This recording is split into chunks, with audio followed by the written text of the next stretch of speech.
And we're getting ready to start in, I guess, about 10 seconds.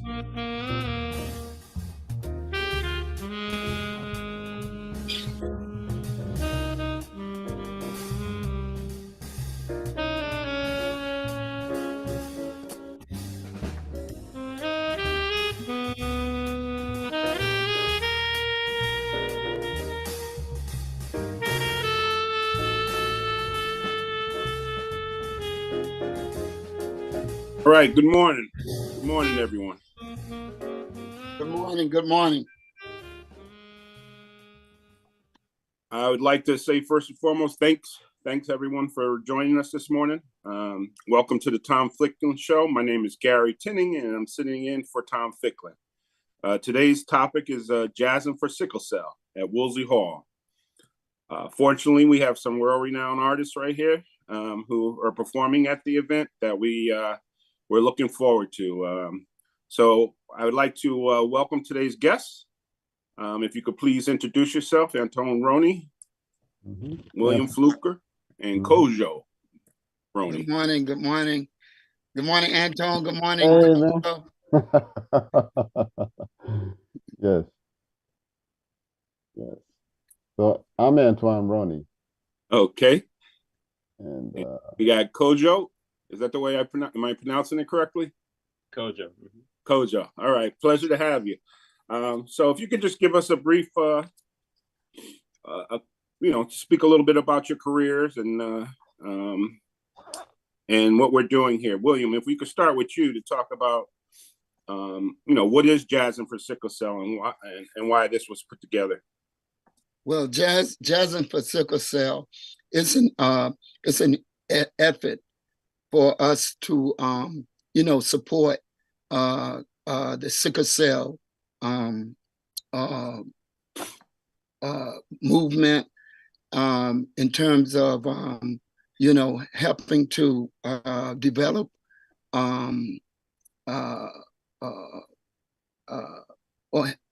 more ideas in finding ways to help those with sickle cell. And we're joining together with Michelle's House. And the title of is, we call it Jazzin for Sickle Cell. Okay, and it's an effort for, to bring international musicians in to support the cause. And we will be having an incredible event at the great Woolsey Hall with the great Antone Roney, which I'm looking forward to hearing. His music is just incredible. And this is a privilege for us to have these musicians, Antone Roney and Camille Thurman, Kojo Roney. I mean, it's just unbelievable who we will have to perform at this event. Well, thank you, and we appreciate it. And I'm sure all the sickle cell, the folks who are suffering from sickle cell and their families do also. So next, I would like to introduce Antone Roney. If you could tell us a little bit about yourself and some of your travels, and we'd appreciate it. Well, I'm a saxophone player. Grew up, born into the music, listening to jazz music, and my older brother Wallace Roney was a great trumpeter who passed away during the COVID period.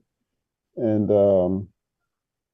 we're dedicated to the music. We played the music for years. We grew up listening to it. We played it. We played with a lot of the jazz greats. We've seen a lot of the jazz greats, and we played with a lot of the jazz greats, and hopefully a lot of that rubbed off on us to pass it on to the next generation.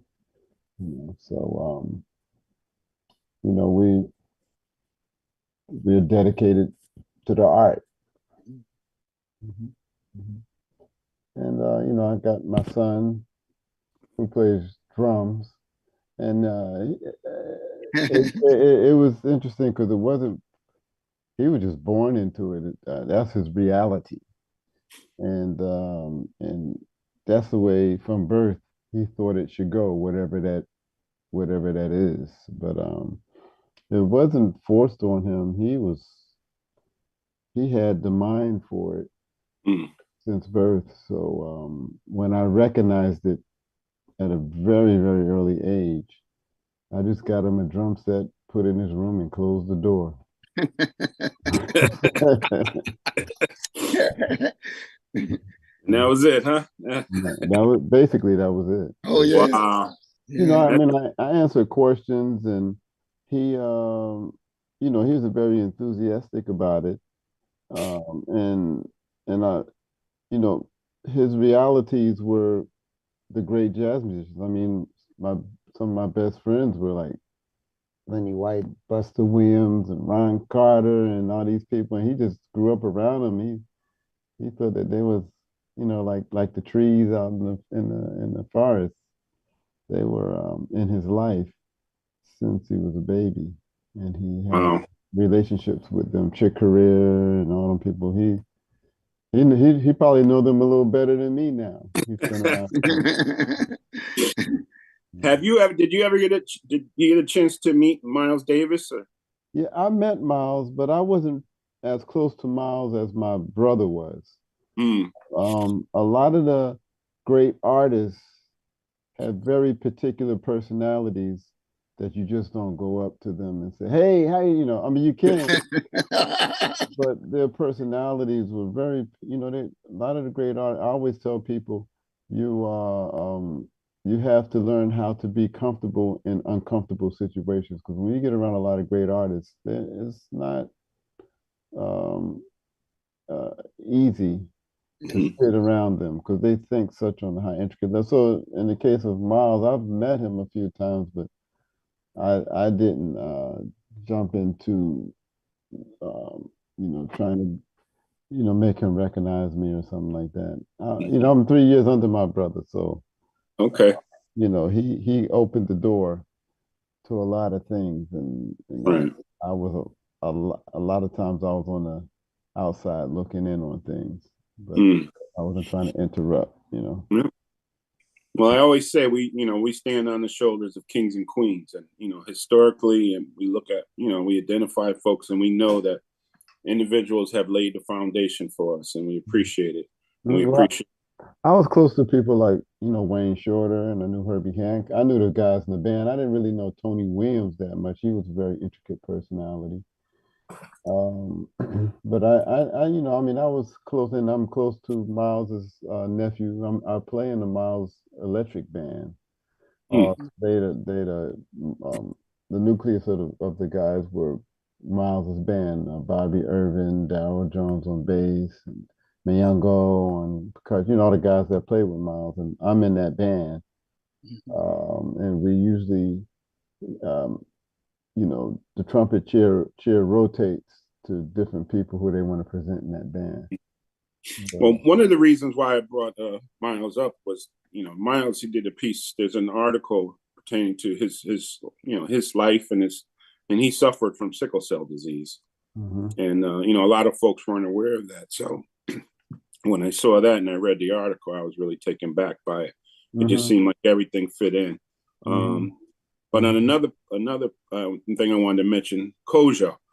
I go around. I deal with a lot of youth in our communities, and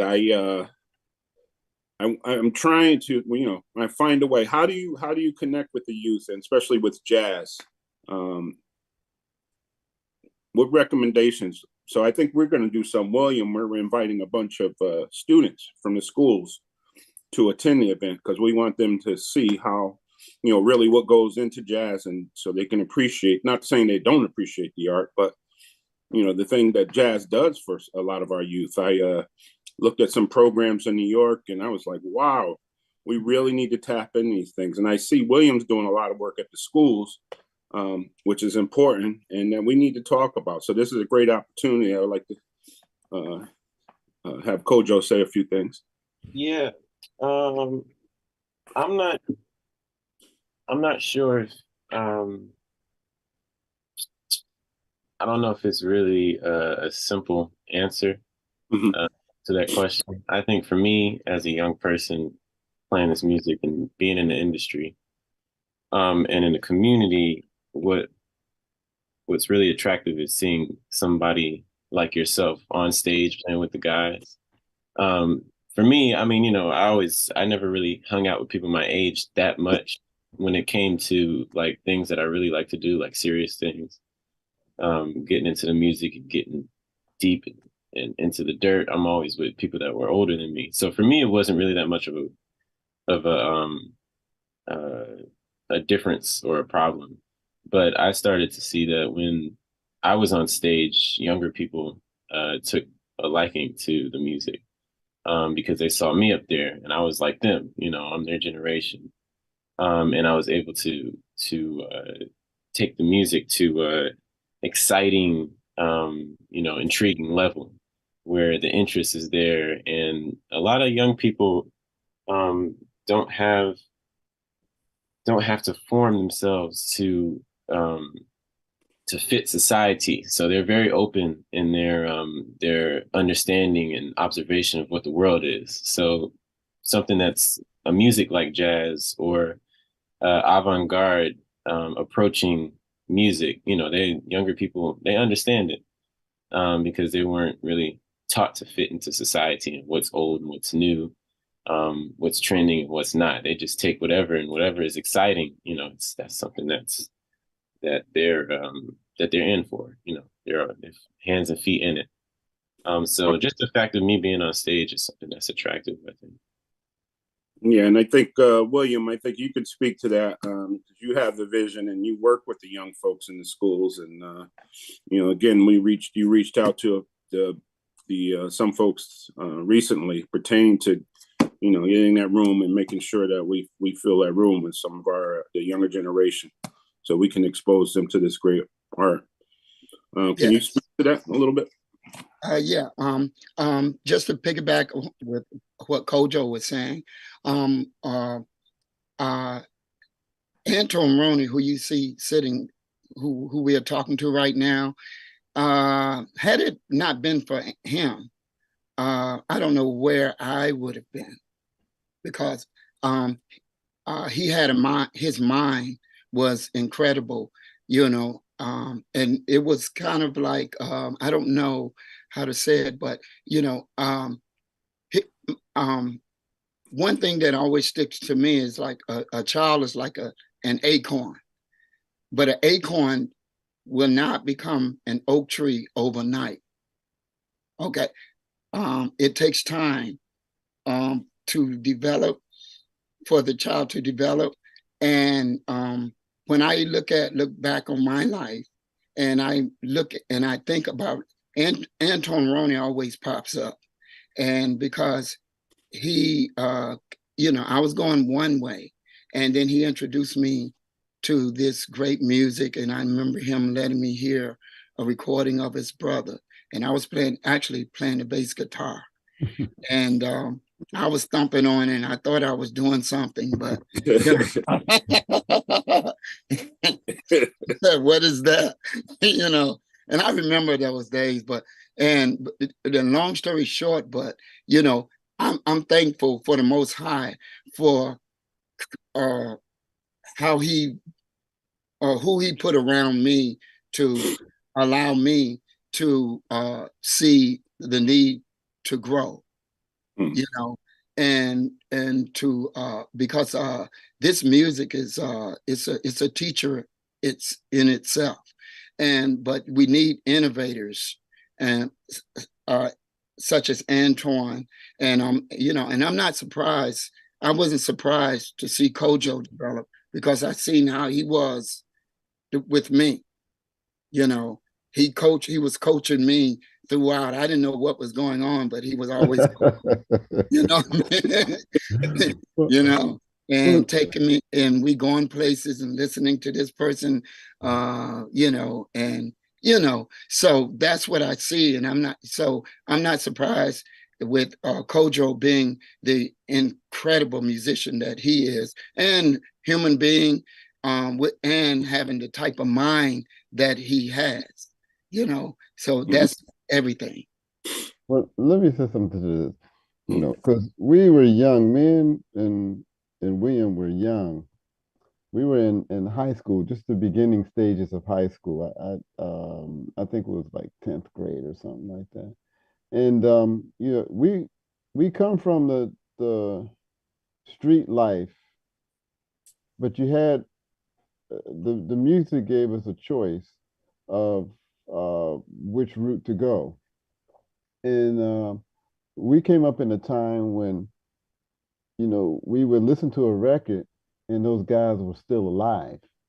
Mm. So we would listen to a Donald Byrd record, and then we said, "Man, Donald Byrd's in town," and we'd go see Donald Byrd. And we transformed our uh, getting in trouble, our mischievous things. Our mischievous. We took the skill of the street mischievous to figure out how to get into the club in the back of the club without paying and that kind of stuff. And then we had to get home at a certain time before our parents wake up and all that kind of stuff, and still make school the next day and all. We used those our minds to chase down the music and these incredible musicians, and those incredible musicians had so much knowledge that it grabbed our hearts and our spirits and guided us through good and bad things. Um, and we were lucky enough to have now this generation coming up now. Um, it has been stripped from our culture, and although in the Black community, like there are a lot of young white and or not just white, there's a lot of young people other than Black people that under that understands the importance of this music. Oh, yeah. And they would take the time out and study it at a young age to understand and admire a musician like myself who's been through certain things. In the Black community has been pulled away from it. And when you see somebody like Kojo or some of his friends that came up, which is not a lot of them, but it was a good handful of younger Black musicians that were coming up, that came up, that are out in the world playing now. That was almost a novelty, to see that, because we'd be in a room of a whole bunch of young musicians, and I would say maybe 2 Black musicians out of maybe 20 white musicians at a young age, high school, junior high school age. So, it's kind of a weird place to be in the music today. So now it looks like, well, young people don't listen to this music. Well, it's mostly young Black people don't listen to music. But when you expose it to them, like Kojo was saying, they understand it before a period of their minds becoming, commercialized with all the women and all that stuff and the hip hop and all that. And hip hop and stuff, I don't, it's great, but it should be more integrated into the culture of where it comes from, which is jazz. Like I was telling, me and Kodo was watching that movie Black Panther, and when it was the Black culture from the United States or whatever you want to call it, the representation was hip hop, and you heard not one jazz song. I mean, they could have had like a Love Supreme or something, just one. They didn't. There wasn't one jazz song that represented our culture and the knowledge of our culture. They had that one guy who was really angry and all of that, but they didn't really show. They kind of just But then we'll watch another movie and some guy would talk about Thelonious Monk and as a white guy. You don't see that so in our culture it's kind of we've been kind of separated from it. And a person like Kojo, I think if if if it's presented properly, and you can see, our culture playing this music at a young age, and not at a contest with, at some jazz contests, but playing it straight from the heart. Well, just from listening to you too. I mean, you talk about I'm retired from the fire service, but I do a lot of community work, and I'm in the business community wise about saving souls, and some of the things you just mentioned speak specifically to that. So again, I think this is a great opportunity for some of the younger folks to see and hear, the importance of jazz. It just, music, to combine music and with to identify a disease like sickle cell. This is a opportunity that a lot of folks haven't seen. We haven't seen.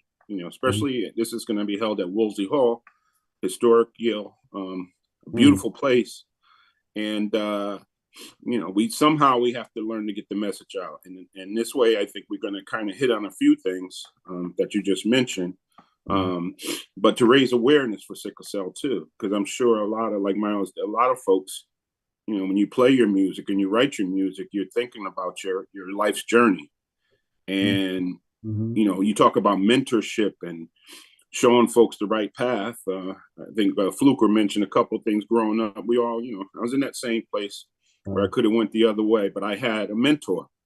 I hung out with a lot of the older guys, kind of back and saved my soul. So I think, I know that type of work is important, and people have to realize that the jazz community is a huge community. And unfortunately, like you mentioned, it's by the younger generation, it's untouched. So we got to find a way to connect those dots, because I don't know how you guys do it. I've tried to play instruments throughout my life, and I couldn't do it, especially blowing them horns and those things. But I love music. One thing that was important when Flicker was coming up was that we touched base. We touched elbows with, I call it, the guides.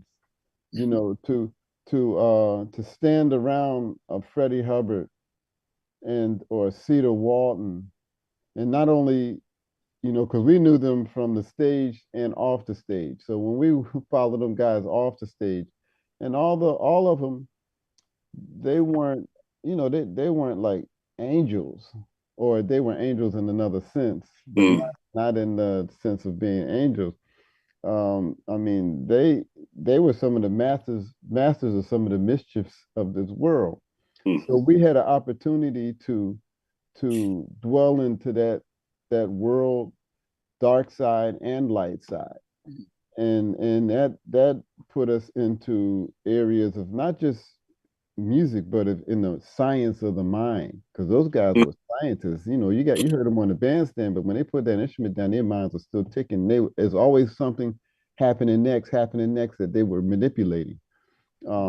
And we had a chance to hang with these and see these people at work. I mean, in real life, not on a record, in real life. So, to see what William is doing, the work that he's putting into, was based off of experiences of his life in science, and knowing that certain things can happen if you apply yourself to it, because that was we wanted to play an instrument, and it wasn't just going to school and playing an instrument. It was like when we ran into somebody like a Bill Hartman or Junior Cook, and that inspired us to do the next thing. So it took us outside of the normal school thing and taking lessons and all these kind of things. And these guys took us on as young people and taught us about life. I mean, we learned life. I mean, they would tell us things like, "Yo, sit up, don't nod out in the club. People might think you're on drugs," and stuff like that. They took us by the hand. These people took us. Art Blakey. We would sit next to Art Blakey. We would go to the clubs and sit right next to his drums and hear that coming out of the drums, and that would change. That was food. So now here we are, and what we're trying to do that was passed on to us that we're trying to pass on to Kojo and to all the young children and that William is in touch with. You know, that's the nature of the music. That's the nature of our culture. And Gary, what Anton's talking about is it's about the environment. You know, you can't grow certain things in certain environments. You know, the environment have to be conducive for you to grow a thing, or grow a specific thing. And I know that I recall when I was trying to do a paradiddle, show a drummer how to do a paradiddle. And the kid, he had learned how to do the paradiddle, but he didn't know how to break it apart. And he didn't know how it developed. So I said, and he said, oh man, he said, I can do that. And he did pretty good at it. But I put Kojo on the video screen. And I told him, I said, check this drum out. And the amazement that he had on his face, just watching it. And then to find out that he goes online and he's listening to Cindy Blackman, Kojo, you know, he's listening to these drummers now that, you know, somehow he's found an environment where he can really, really learn something from, you know.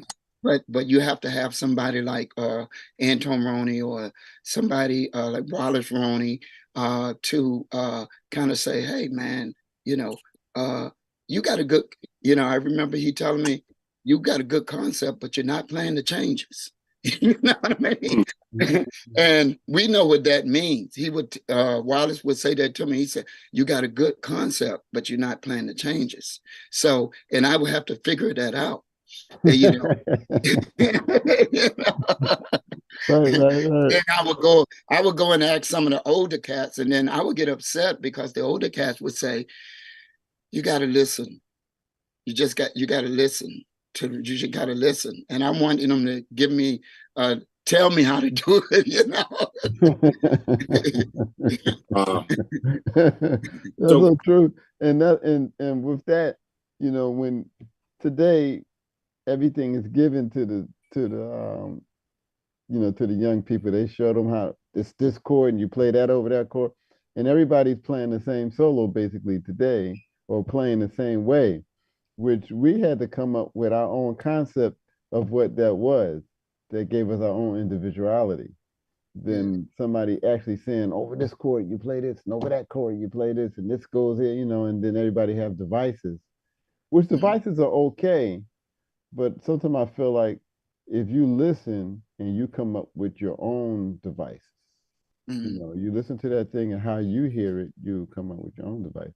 But now in the Kojo sense, in his mind, you know, I mean, he's my son, and I watched him grow up from a baby, but at the same time, he always thought for himself, and I allowed him to think for himself. And we would travel, and I'll put him out in situations, and I'm gonna see what he's going to do. And he's the one that challenged me first on that. He was like, Dad, can I do such and such? And I was like, no. And then I thought about it, and I said, why did I saying no? And I said, go ahead and do it. I'm gonna see what you're gonna do. So and he did it, and it's something that was probably really odd that it wasn't logical that can happen, and he did it. So I said, that's interesting. So then I became a little mischievous. I kind of put him out there, and I said, let me go and do that. I'm gonna see if you're gonna choke. And he'll go out there, he would do it. He did his thing, huh? You know, he would do these things.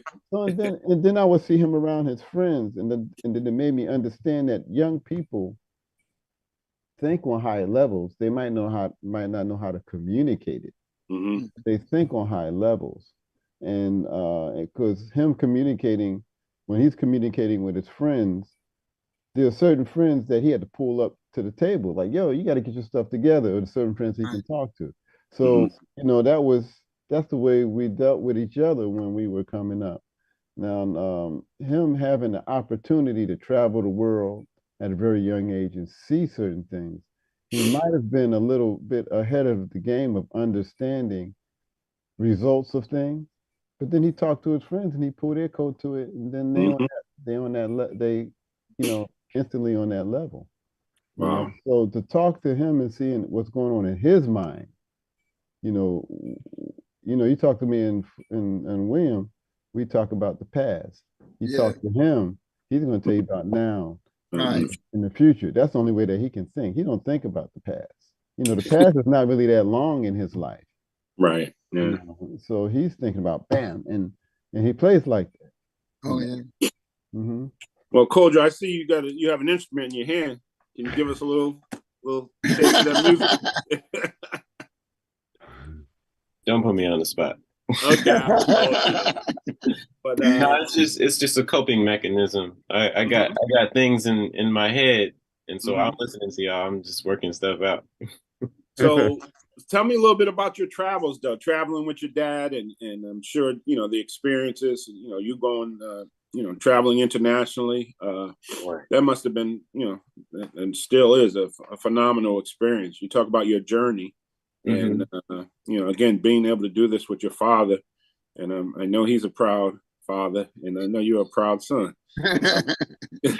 But just to be in those rooms and to sit back and, like you said, I think one of our Achilles heels is especially with the elderly and the different generations, is meeting each other halfway and learning from each other. But we have to see that as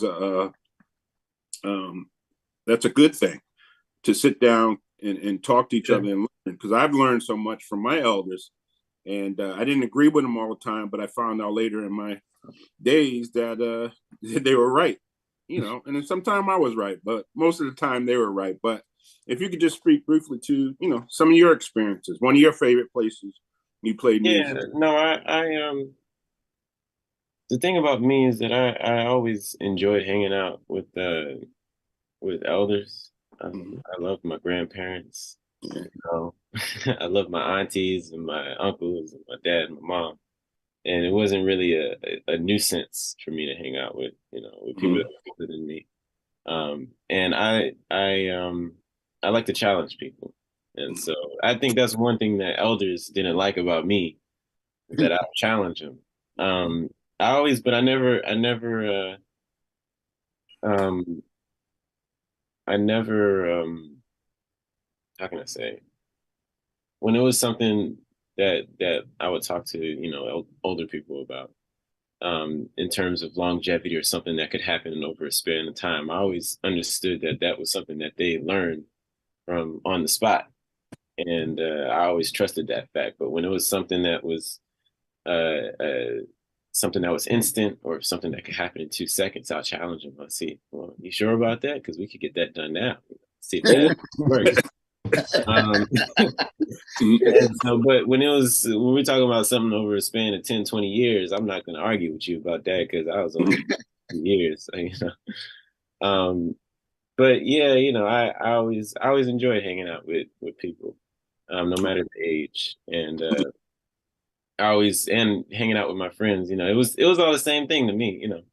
I was just thinking about something. I was hanging out with my childhood friend yesterday, and I remember arguing with him about, things to do.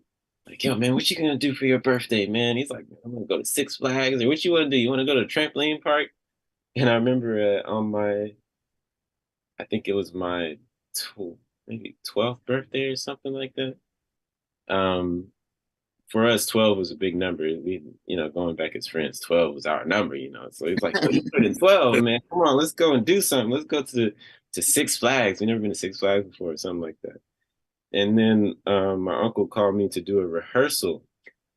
And it was, I think it was, we were rehearsing for a gig at the Village Gate, and or it's not called the Village Gate anymore. I forget what the club is called. But so my uncle calls me and he's like, such and such, can you make this rehearsal? Lenny's gonna be there. Lenny White is gonna be there, and Buster Williams. I'm like, whoa, wait a minute now. And it's on my birthday. Wow. And my friend's like, yo, we're gonna go to Six Flags. What's up? I said, man, I'm gonna go play with Buster Williams, man, later for that. You know, I'm gonna go and get this experience. And I got to argue with my friend. He was like, man, later for that, you want to go play some music? I'm like, yes, I want to go play some music. And so, you know, I always prioritize that. And through the music, it led me out of the country. And of course, my dad took me by my hand because being here wasn't really doing me, you know, staying in the house while dad was out on the road. You know, I could have been out there. So dad was like, yo, let's go on the next one. And so going out on the road and being homeschooled, I was able to really put my feet in the soil um, of history, you know, and we went to places in Italy, Rome. I went to the Parthenon, and it's a famous story that I went to the Parthenon and I was on Skype before Zoom was out. I was on Skype with my class, you know, and the class was talking about the Parthenon and old history and this is what happened and you know this and so on. And I looked out the window and we were at a hotel across the street from the Parthenon. So I was like, man, y'all talking about this? I'm gonna go check this place out. And so I went out and was able to really to touch the Parthenon and to sit there and look at it and talk to local people about it. And that's just one instant of that's one experience that I had out of many. And my school, my education became out in the field, you know. So after the gig, out in Africa, um, in Europe, places in Europe, all over in the Alps. We spent a week in the Grand Canyon in the Four Corners. Wow. We spent a lot of time with the Tinney, the Navajo people down there, and I learned a lot about real history, things that happened from the local people, not from schools telling me, you know, basically based off of hearsay. You know, I would really sit there and talk to some elders and talk to some local people and, you know, eat native food, you know, eat Dene traditional food and sit there and talk crap and, you know, see that their grandparents is like mine cussing, talking about people, you know. Yes, I really get to see, we really get to, I really was able to experience have personal experiences and find out the reality in history and the bull that they be teaching you, you know, stuff that didn't really happen that they say that happened. They, meaning the education system, or teachers who probably never been there themselves, probably read it from a book, and I was able to have those experiences personally. And so through that, you know, we take all of that, and through my dad being the person that he is, not just a musician, and a leader, saxophone player, in a leader on the stage, but person that's been in dire situations, you know, out in the wild, you know, being able to survive in you know situations that put you, you know, death experiences basically. Being able to think and to operate on those levels, you know, without the instrument. Well, not without the instrument. The instrument is in the case, but you know, out there in the woods like this. And then taking that and putting that on the stage, you know, dad did that when he was younger before me. And then when I was, he was like, yo, come on, we got to do this. And then when we get on the stage, then we take all of that information, all that stress, all that emotion, being mad, being happy, being scared, being, you know, fearing, and then not taking away the fear and facing death and all that stuff and putting that on the stage. And that takes that experience of understanding how to bring that presence on stage to the next level. And, I was able to take that. I was able to be in those situations and then take that and put that on the stage, and that's important. Well, Anton, what do you? I mean, look what you created, man. That's a phenomenal young. I know, man. You know, deep, man. You in the Grand Canyon. Yeah. Oh, but you know, and each one of the trips have intricate stories. Oh man! But when he was 9 years old, and he did his first gigs with me, I would make him go and collect the money. And at a very young age, I taught him how to collect the money, put it in envelopes to give it away.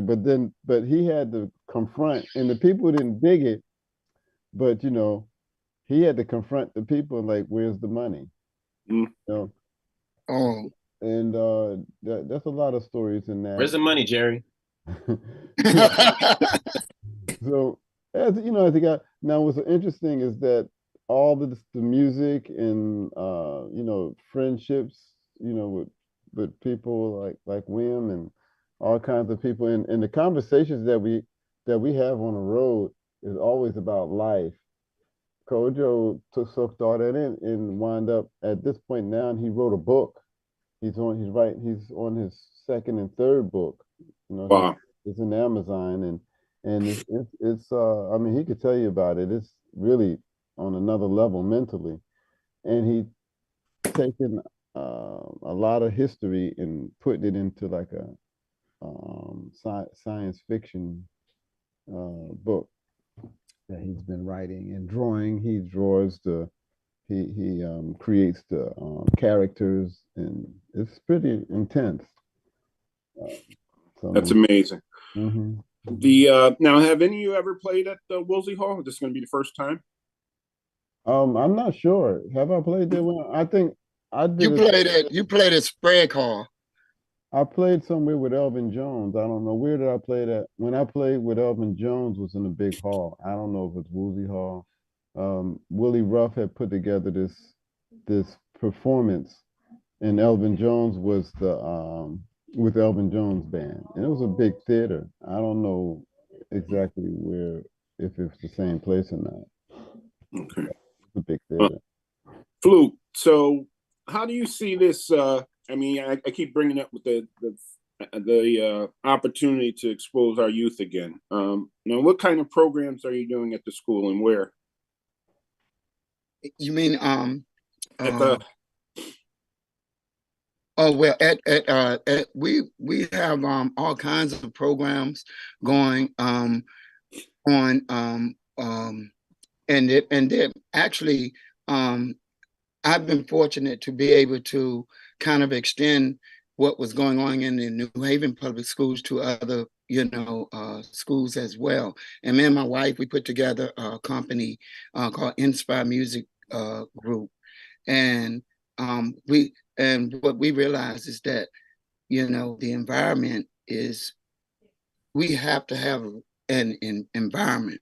I learned that in Washington D.C., mainly just walking with Anton, and just talking and basically observing what's going on. I for some reason my mind I feel like the development of my mind to those opportunities to walk with Anton. He was kind of like a messenger with me that I was granted, because I had a very difficult, didn't have a strong family life, and so it was an environment that I was kind of blessed to kind of be a part of. I could go see, I would go see Wallace play at the Pigfoot. Anton was like, man, you got to come. And then I would sneak out of the house, and and I could take a whooping too. I got to the point where I didn't care if I could. It doesn't, a whooping wouldn't hurt me, until my mother just finally said, if you're not going to listen to me, then you're going to go stay somewhere else. mm-hmm. And it was all learning. But the environment, I'm very strong about an environment, and we realize that the environment here is not a good environment for us to really, really grow. You can't grow in an environment that's not conducive. And I've been through everything. I've been through all the religions. I've been through all of everything. Man, I take it as a learning, and a blessing to be able to experience all those different types of things, and then to be able to see that the environment is important. Anton had the opportunity to raise his son up in an environment where he can grow, and that's important. And so me and my wife, we said, hey, you know what? We got to We got to create a place. We got to find a place where and that's where you met us at when we saw the music back then, Gary. That's what we were doing when you said, "Hey, we need you guys to work with us with this sickle cell event," and that's what we were doing. We were creating an environment. And one thing we just got a grant. We got a baby grand piano for music back then that we're going to give to them. Wow. We told them that we can't bring these musicians here. We can't bring the right musicians here if we don't have no baby grand piano. We don't have the right piano. We said some of them are not going to play on the piano. To let people know that there's a level, like a scientific level that, like Anton said, it's scientific. These are scientists. These are not just mere musicians. These are scientists. They're messengers. You name it. Survivors. Survivors. Yeah, you name it. So, this is you look at Kojo. He's not just a drummer.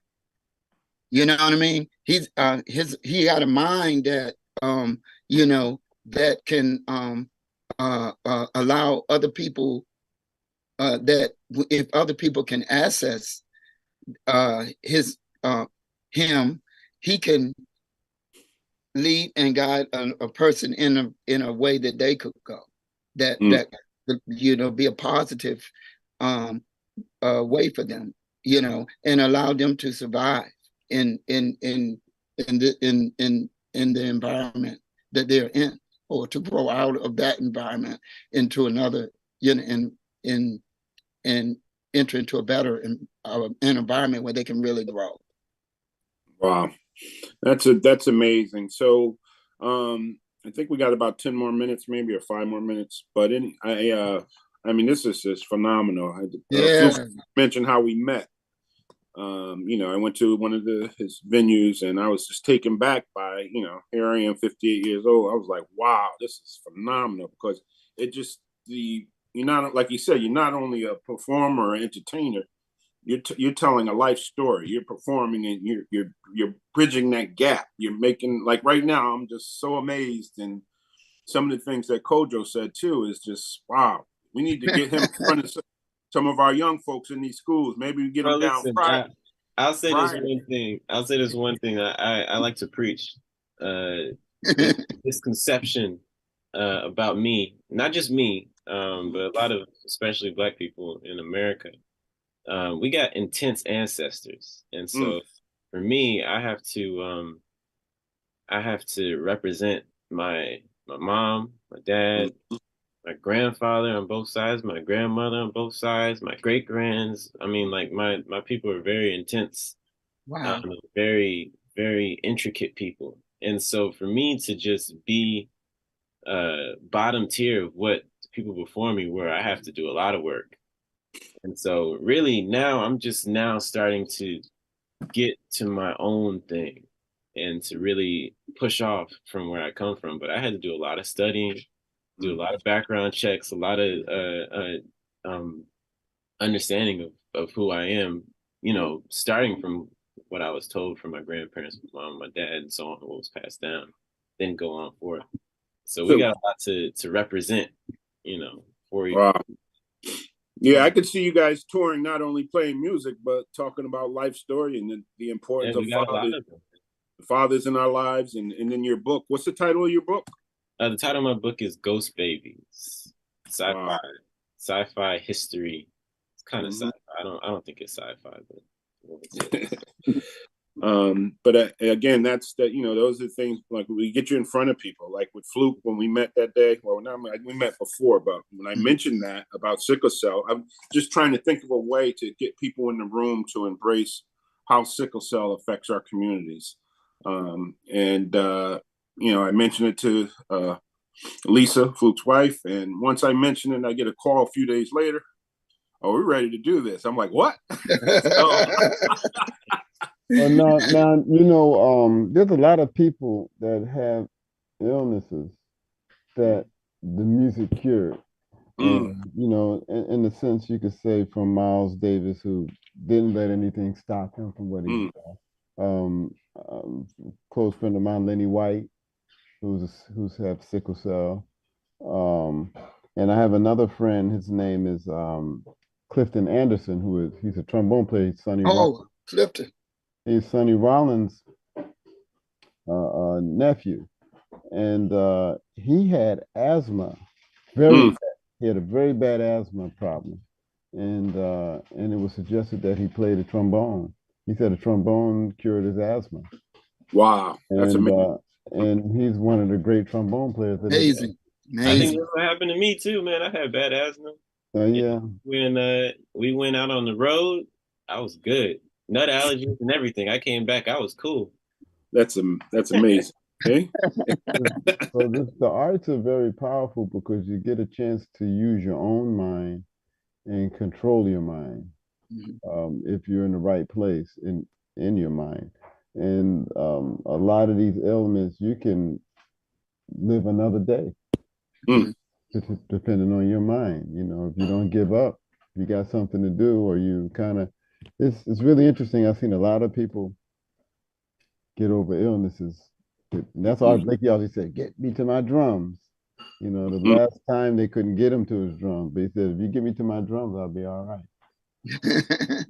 So, you know, and I've seen it. I mean, I've seen it. I've seen my brother go through some things where he did a tour and he had a very, you know, I don't know what he had. It was like his heart or something.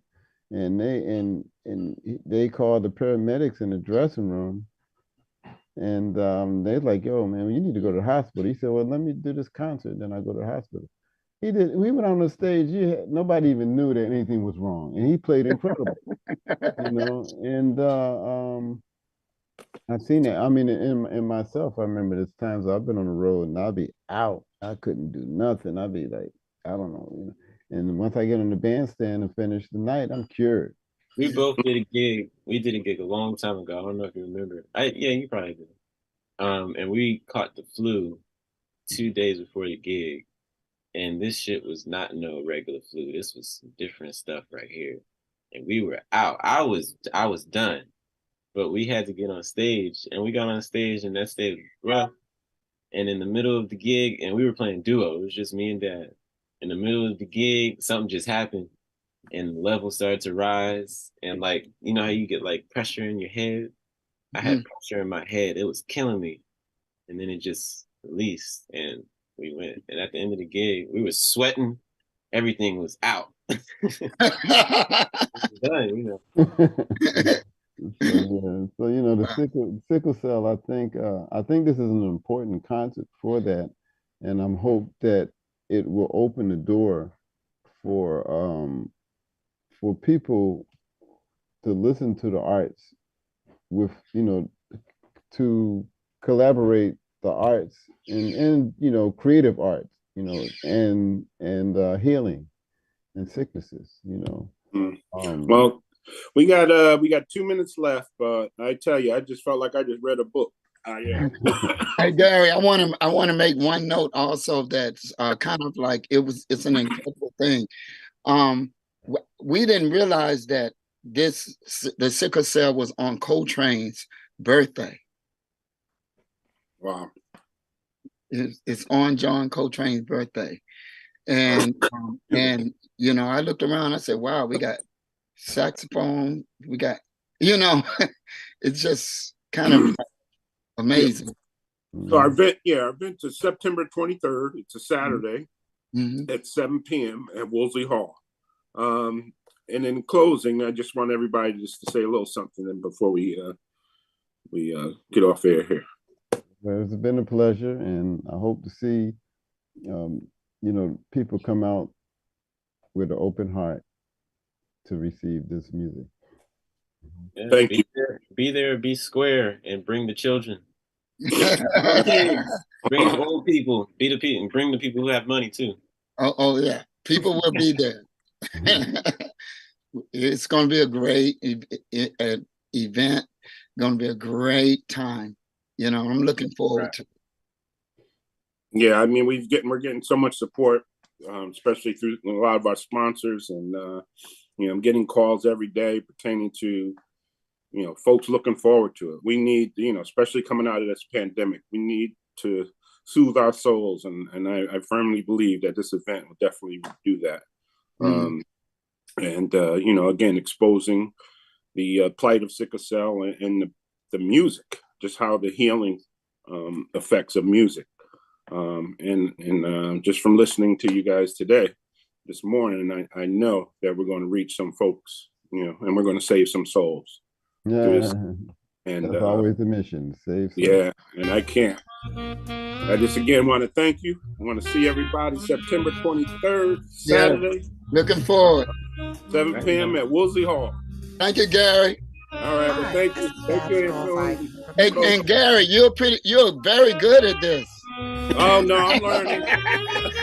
Thank Tom Ficklin and Harry. They put me on the spot, but they do give me an opportunity to talk about the issues that are affecting our communities locally and nationally. So again, thank you. Thank you for your journey and your music. Appreciate it. Thank you. Thank you. This is Harry Rose, and you're listening to WNHHLQ 103.5 FM New Haven. Well,